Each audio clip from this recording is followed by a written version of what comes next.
Hi, guys. So we're going to return now to civilization and its discontents and wrap up our study of Freud. Last time we looked at sections 3 and 4 of the book. And there, Freud was talking about how it's the very nature of civilized life that we as individuals are required to limit our uh, pursuit of sexual pleasures and so on in certain ways. That's inherent to the very nature of civilization. But then he was especially interested in how our society kind of goes overboard in doing that. And so he was looking at the way that living in contemporary society is actually produces problems for our sexual and our psychological health. So today we're going to continue that same kind of theme about the tension between life and society and our own psychological health. But this time we're going to focus on a different issue. So Freud says it's not just our straightforward pursuit of sexual pleasures and so on that we have to limit. There's something else about us that society requires that we hold in check. And basically that's our aggression. And so that's what we're going to talk about today. So he says, if you think of what you imagine when you think of a person, you think of presumably you think of the people you see around you, and in that sense, you imagine people who hold themselves sort of politely within well-defined boundaries. But that's not always what people are like. That's what people are like when they've learned how to live together in society. But they did have to learn that. That's not what we're automatically like. And so I'll read you a little quotation from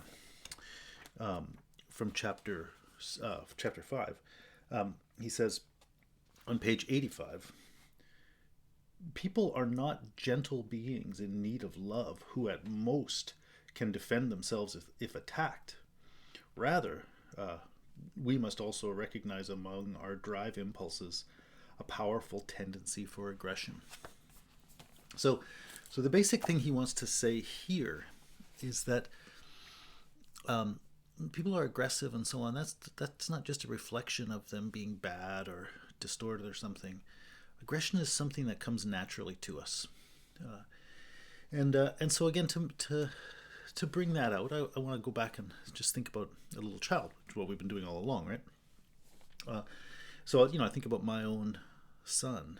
He when he was growing up, he's almost 5 now, so things have developed quite a bit. But when he was younger, the world was mostly, in his experience, the world around him was a thing that mattered to him insofar as it made way for his desires, and that world around him meant the people around him too. And so, he didn't go around thinking, how can I be nice to other people? He went around thinking, how can I get what I want? And if I was in his way, in a physical sense, he would want to push me away.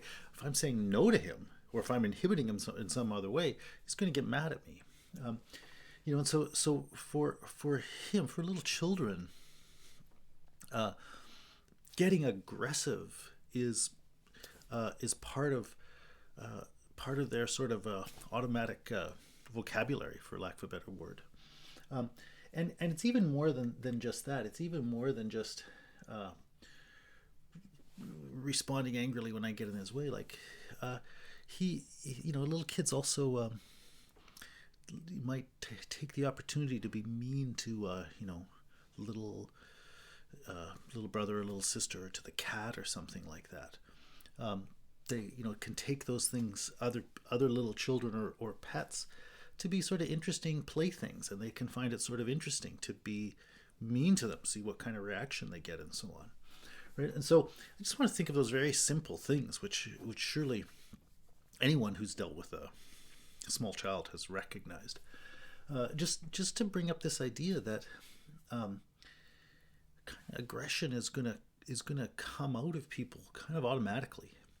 Now, I don't want them to grow up being mean like that, and generally we don't want people to grow up being mean like that, and so we think of it as a proper and healthy kind of development to learn not to do that, right? And certainly we expect that in society. We expect to be able to walk down the street and have people, respect our rights and respect our limits, and not be aggressive towards us and all the rest, right? So we certainly hold that as a good and something that people should do, and so we're glad that people develop away from those kinds of aggression. But the point is, there's a development there, and I guess I want to add, there's a development there, and so like all those other developments we talked about, there's a way to go through that developmental process in a healthy way, but there are also ways to go through it that aren't so healthy. And so maybe that's the thing to keep in the back of your mind. Anyway, though, let's just get back to aggression.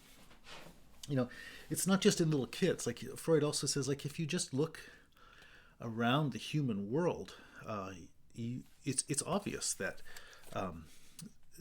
that people, like to do that sort of stuff. So he says on that same page, on 85, a little further down, the society says you're supposed to love your neighbor, and he says on 85, well, they are also tempted to gratify their aggression on him, to exploit without compensation his capacity to work, to use him sexually without his consent, to seize his possessions, to humiliate him, to cause him pain, to torture and kill him. Man is a wolf to man. I mean, he says if you look at the way people really behave, it's clear, he says, that people take a lot of pleasure in the fact of being aggressive to other people.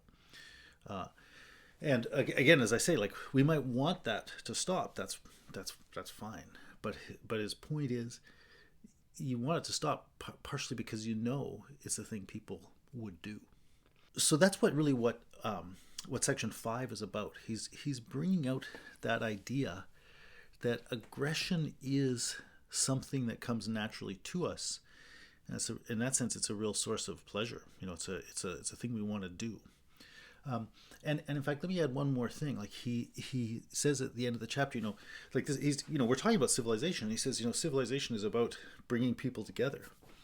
And he says, one of the real ways to bring people together is to get them to unite around hating someone else. Right? And so he says that on page 88. He says, a larger group of people can always be bound together in love so long as others remain as targets for the expression of aggression. So one of the points he's trying to make there is, when you look at things that present themselves as, kind of nice little communities, it's important not just to look at the terms in which they define themselves and the way they talk about each other nicely. It's also often important to see what's the price of that coming together, and to see who is it that they're collectively excluding, oppressing, exploiting, hating, as the kind of counterpart to that unity. And so that would be a thing to think about in the context of racism, slavery, warfare, feuding. He says, there's a powerful satisfaction comes from being able to hate somebody else and direct your aggression at those others. And often the things that we look at as unities are either explicitly or at least secretly, depending on some kind of antagonism to some other group. So I want you just to think about that as the core point he's trying to make in section 5, right? That aggression is part of the kind of natural makeup of people. And so, but as we've said, like we don't want that in our society. That's the thing we need to get away from. Just as he said before, that we need to restrict the individual pursuit of pleasure in favor of letting the group move forward. Well, similarly, you got to restrict the acts of aggression and so on in order for people to be able to bond together. And so that then brings us to our main focus, which is section 7. And it's only one section in this book, but I think this is actually it's a great book, but I think this is actually the most important contribution that this book makes. And so section 7, he says on page 95, So here's the question now that concerns us. What means does civilization use to hold in check, render harmless, and perhaps eliminate the aggression that opposes it? So society has to get that to stop. So how does that happen? And he says there are various ways. Like you have cops, or you have force that's used against people to make them stop fighting and so on. But he says that's not the most important one. So he wants to know what is the most important, and he says, well, the most important one is one that we would actually study in the development of the individual, right? And basically the idea is society works by getting people to limit themselves, right? Which is also what had to happen with pleasure. But so we have to learn to limit ourselves with respect to aggression. And so he says we can study it in the history of the development of the individual. And he says, what happens in individuals to render harmless their desire for aggression? And then here's his answer, 2 lines below that. Aggression is introjected or internalized. So that's what he's going to look at in this chapter. And this is our last thing we're going to study here. We're going to study the process of internalization of aggression. And what is it that comes out of that? He says, aggression is sent back where it came, and thus it is turned against one's own ego. And there it is taken over by a portion of the ego that distinguishes itself from the other portion as superego, and now as conscience treats the ego with the same strict readiness for aggression that the ego would have liked to gratify upon other individuals. So what he's saying there is we're going to look at a process whereby we basically develop a conscience. And what does that mean? It means instead of needing someone else to tell you no, you learn to tell yourself no. Instead of someone else telling you that's wrong, don't do it, you say to yourself, that's wrong, don't do it. And so it's your own voice. Like I'm speaking to myself, so it's still my ego, my I that's speaking. But I kind of split my I into 2 parts. There's the I who says, I want to do this, or I'm going to do this, or whatever, or I'm mad at you, or whatever. But then there's the I that gets over top of that part of my I and looks down at it and says, no, you're wrong. So I'm sort of speaking to myself from this sort of superior position. So he calls it the over I, über ich in German, or we translate it superego. So that's what he means when he says that the ego sort of splits itself into 2 parts, and one sort of looks down and judges the other, and and your own I develops this perspective on itself. Your own ego develops this perspective on itself, such that it now says no. Right? That's the internalization of the kind of authority, and he says in a way that's kind of internalization of aggression, because you're saying you're sort of fighting against yourself. Well, that's the thing I want to look at now. So he's now going to look at exactly how that sense of superego develops in the individual. So we're going to return then to our study of sort of psychological development and so on. And he wants to look here at how superego develops, and to understand, well, both to see how something happens in the individual that society essentially depends on, and we're also going to see how, in that relationship to society, this can be either a kind of a healthy or an unhealthy thing. So to talk about that, let's go back now and look at the child, right? So how does the superego develop? Well, this is more or less the thing that's going to happen, again, especially in the latency period, and maybe, but, roughly, let's say, between the ages of 5 and puberty. Like, that's when this is really happening. Other issues were on the table before that. So let's go back and think about the little child who's doing this. So again, let's take as an example my son. So if you remember in the oral stage, that the child is really dealing with these experiences of dependency. He really needs these people, mom and dad, whoever it happens to be there to like feed him, hold him, take care of him, and basically protect him, right? And so the first thing the child is dealing with is the profound need for dependency, and the question of whether, in the experience of the parents, it's finding that thing that it needs. Whether they're basically showing them, yes, you can depend on me, right? And he says that's really what love primarily is for the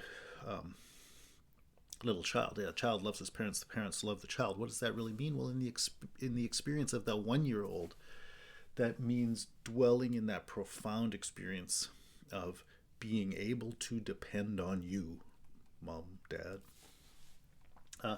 But okay, what happens after that? Well, we then looked at the anal stage where, on the basis of a relatively secure foundation of dependability, the child now is working with independence and expressing its own will, right? Breaking away and being separate and doing its own thing, right?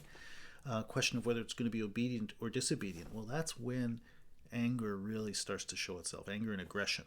And so you've probably heard the expression, terrible twos and so on, right? Yeah, somewhere in that age of around 2, when children commonly start displaying a lot of aggression. But now what happens there? So the child, gets mad about something. Like maybe the child is, in the way we were just saying, tormenting the cat. And let's say my son is doing that. And I come in and I say, no, don't do that. Right? I don't even have to be particularly mad. I don't have to be, myself exploding with aggression. I can be very calm and gentle and friendly. But I'm still intervening in his world with this kind of unbending opposition. No. And, he can get in a rage. It's like, how dare you stop me? And so from the child's perspective, in a way, the fact that I'm being gentle isn't the relevant thing. From the child's perspective, the relevant thing is the fact that I'm presenting this unbending barrier of resistance to him. And so he launches out an equal amount of fighting back. It's the kind of thing a child is going to do.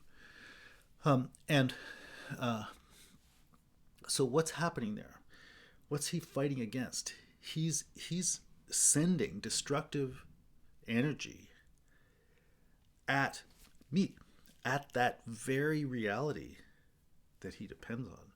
So, he's working through independence, and that takes the form of sending out this kind of destructive energy. I mean, it takes the form of other things too, but that's part of what's happening here. And that destructive energy is being directed against the thing he most needs, right? The parents, right? And so sometimes, if I say to my little son, like, you got to stop that, he's going to do it. Why? He's going to do it because, as Freud says on 96, he says, this motive is easily discovered in people's helplessness and dependence on others, and can best be designated as fear of the loss of love. I mean, that's the basic reason the child will accept to be limited by me as a kind of external authority. Why will he accept not just to do the thing he wants to do? Because he needs me to take care of him, and at a deep emotional level, he's aware of that. And so when he fights against me, he risks losing this thing he needs. And so at a certain level, he's going to say, yeah, I guess I have to give up because it's too costly to have my dad not be there for me, not love me. So, that's the basic kind of issue he says the child is dealing with. It initially, like, the child doesn't stop fighting because it suddenly had a moral insight that it's bad. This child stopped fighting because it's afraid of me, and it's not even particularly afraid of my violence. It's that would be true too, but the bigger issue here is, like, it's afraid of losing the thing it needs, the loving support of its parents. And so he says, that's the first thing that happens. But now what's going to happen when you then develop this superego, this conscience?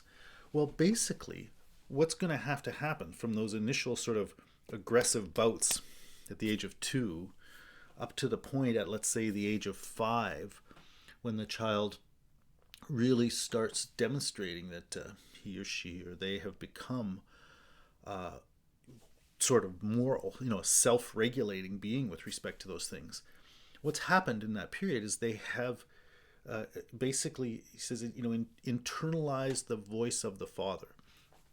The father, because, presumably the in the cases, the people that Freud was dealing with, 100 years ago, the family relationships he probably dealt with were largely pretty traditional, where the mother would be more involved in, other kinds of caring and nursing, nurturing, and so on. The father would be more the voice of authority, and so on. So hence the fixing of those kinds of roles on the mother and father. But so for the child, it's really the issue of, I suppose, internalizing the parent's voice, for fear of losing the parent's love, right? But anyway, that's what the child is going to have to do.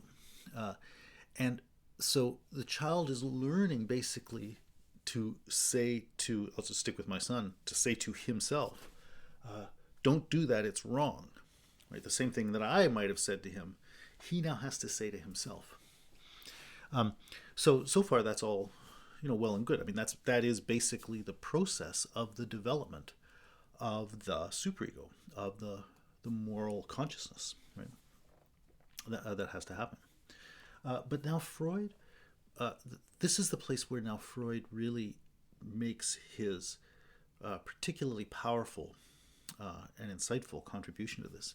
He says, okay, let's look at the actual sort of psychological dynamics and psychological mechanism sort of that's happening there. And he talks about this on pages 100 and 101. And this is the point where we get that thing he referred to as the introjection or the internalization of aggression.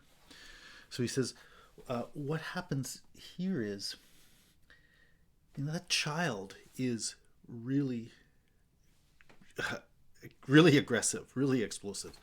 When little kids are angry, like sometimes, people talk about temper tantrums, and sometimes you hear them talking about meltdowns. Like, what people mean when they're referring to that is that these little children, they're just 2 years old, but it's like they go out of this world in just being pure uncontrollable rage. Like these emotions are huge, and by the time they're 5, let's say, they're nice little well-behaved children. So what happened to that huge power, right?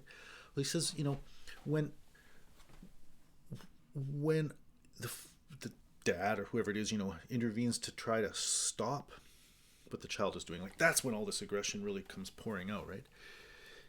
If the child is going to learn to internalize that voice, something had to happen with that stuff that was pouring out. And he says that the amazing and not entirely happy thing about the development of superego is that even though it's officially about not being aggressive, it's actually at the same time an opportunity to be aggressive. Because what the child gets to do is discharge all that aggressive energy on itself. So that superego that's developing is basically the perspective the child takes on itself, such that it can punish itself for being bad. So whereas the child wanted to get really mad at dad, now the child can say, you wouldn't use these words, but effectively say, "Oh, you stupid little boy, how can you do that?" or something like that, right? The child can speak to itself, so to speak, in a very harsh way. It can develop this very negative, critical attitude on itself. At some level, that's what a conscience is, right? It's an attitude of self-criticism, and at some level, criticism is aggressive. At some, antagonistic. Criticism is saying something bad, right? So when you have a self-critical perspective, which you have to have if you're a moral being, there's a basic way in which you are going to be judging and criticizing your own actions, right? So at some level, that kind of aggressive energy has to be there. But of course, there are healthier and less healthy versions of that. So, as we saw with all those other developments of the child, like there are obstacles, there are challenges. But what you want to have happen is that in the context of a good environment, the child works through these things and eventually develops a healthy relationship to these things. And so there is a healthy way to develop a superego, to develop a conscience. But the thing to notice is kind of what the stakes are there, or what the forces are that are at play. And it is finding a way to discharge that aggression that you're not allowed to discharge, right? It's taking the negative energy that you want, that the ego, that you as an individual want to send out to some object in the world, and now sending it against your own ego, right? And so that was the language he used. He said back on 95, aggression is introjected, indeed it is sent back where it came, and thus is turned against one's own ego. There it is taken over by a portion of the ego that distinguishes itself from the other portions as superego, and now, as conscience, treats the ego with the same strict readiness for aggression that the ego would have liked to gratify upon other individuals. Right? That's the thing he really wants to bring out, is how we kind of secretly gratify our desire to be aggressive by turning against our desire to be aggressive, essentially. And so the moral sense isn't so pure, right? The point Freud wants to make is that there is something actually really hostile built into the notion of a moral consciousness and moral self-consciousness, right?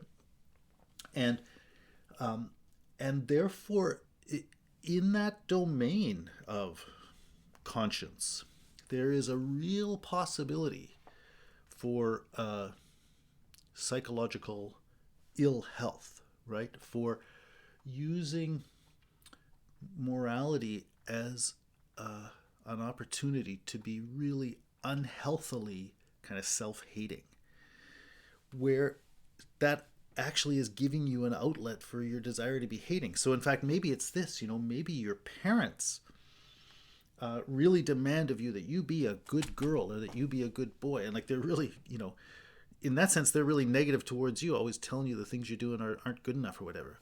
So you're really mad at your parents. But what you have to do is learn to behave that way. And so you start telling yourself, oh, I'm a bad girl, I'm a bad boy or whatever it is, and everything I do is bad, everything I do is wrong. There it looks like you're being really good because you're adopting this critical voice and being so upright and pulling all your behavior into perfect form and so on. But in a way, what you're really doing is finding an outlet for that aggression that you want to direct at your nasty parents' attitude, but you're not allowed to do that because you're afraid of losing their love and so on. And so you're not allowed to fight back against your parents. And so you get really mean on yourself. And by hating yourself, which is kind of internalizing how you experience your parents' perspective on you, you both satisfy them and satisfy your desire for aggression, even as you put yourself in a pretty psychologically unhealthy position. So my point there was, that's an example of the unhealthy development of this, and the way that the development of conscience and the development of a moral perspective,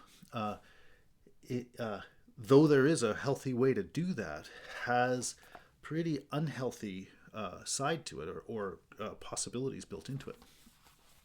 And that then lets me come back to the final point, right? Actually, let me read one more line from 95 before I move on to that.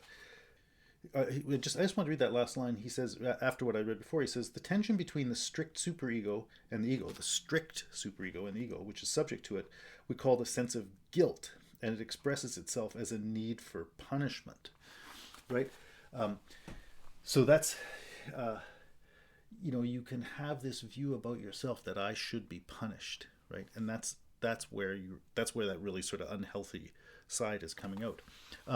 So now, with that in place, I just want to talk about Freud's last point, which is why our life in society easily feeds into the unhealthy version of that. And the point is simply this, that From the point of view of the smooth functioning of society, it works really well to have a lot of people who feel really guilty, because that means you're never going to be expressing your aggression. You're going to be uh, a good little soldier, a good little whatever that fits in and does all the things the right way, right? Developing an unhealthy superego is a great way to become someone who perfectly conforms to the rules of the system and who never causes any problem, right? And so Freud's point is that our society, uh, has a lot of interest in magnifying your sense of guilt, in strengthening your strict superego. Uh, and it doesn't actually have that much interest in cultivating your own happiness, right? And so this is the last little thing I wanted to read from section 8. Basically at the bottom of 109 and then on 110, he's saying, that this limiting of aggression is a certain process that happens in the individual, and this corresponds to this thing that's happening in society. But he says that these processes are sort of analogous and they're closely related, but there's one big difference between them.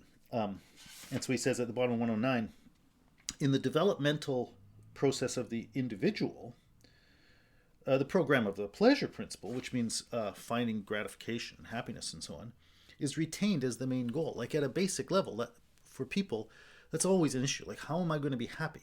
You may not be succeeding at it, but that's in a big way, what our lives are about.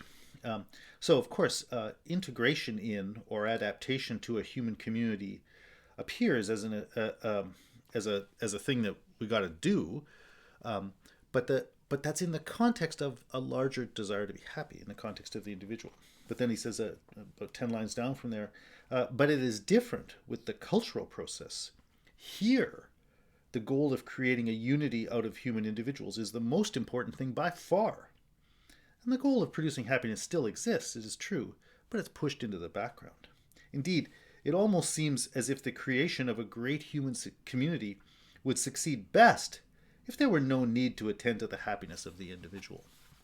Okay? And so, go back to civilization. Like we in chapter 3, section 3, he was asking, why do we have that and so on. Like we wanted to deal with improve our conditions of suffering and improve our condition with respect to nature and so on.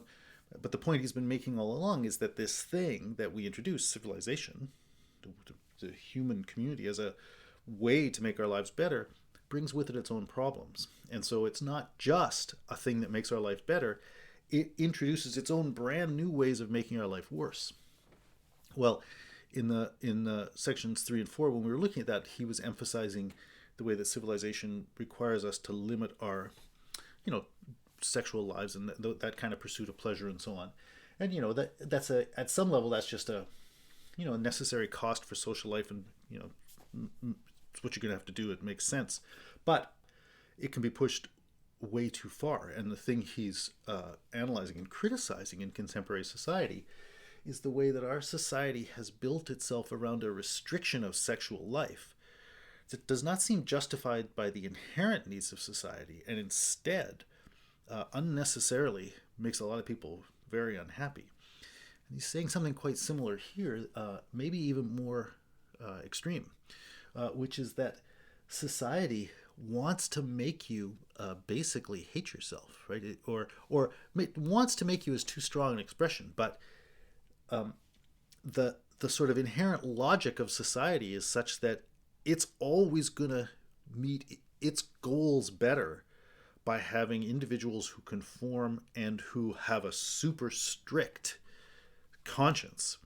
And those people aren't going to be happy, but boy, are they going to be good little members of the system, right? And so society